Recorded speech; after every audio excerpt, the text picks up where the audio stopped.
nouveau président de Droit et démocratie a confirmé que depuis l'arrivée de Jacques Gauthier, l'homme de main du gouvernement supposément nommé pour faire le ménage, les contrats externes se sont élevés à 400 000 $ et ce, sans aucun appel d'offres.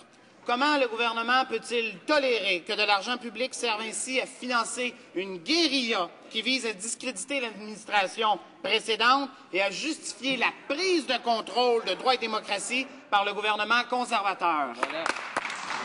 L'honorable ministre des Affaires étrangères. Monsieur le Président, je rappellerai aux collègues que Droit et démocratie est une organisation indépendante. Le gouvernement n'a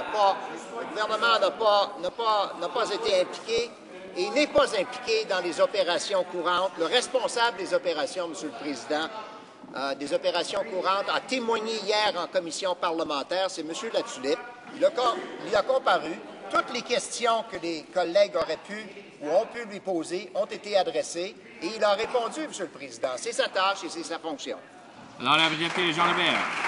Justement, Monsieur le Président, tout comme le ministre des Affaires étrangères, le nouveau président de Droit et démocratie, Gérard Latulippe, prétend que l'organisme qu'il dirige est indépendant.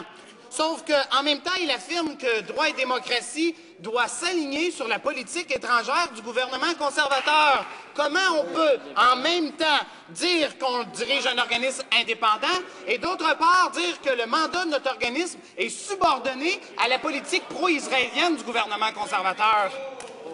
L'honorable ministre des Affaires étrangères. Monsieur le Président, à nouveau, j'invite le collègue à faire une lecture, non pas une lecture expéditive, mais une lecture de la loi. Il pourra constater que le Centre international des droits de la personne et du développement démocratique, à l'article 13,3, détermine évidemment que le Conseil doit être conscient de la politique canadienne étrangère. Et c'est écrit dans la loi, Monsieur le Président. The honourable member for Guelph.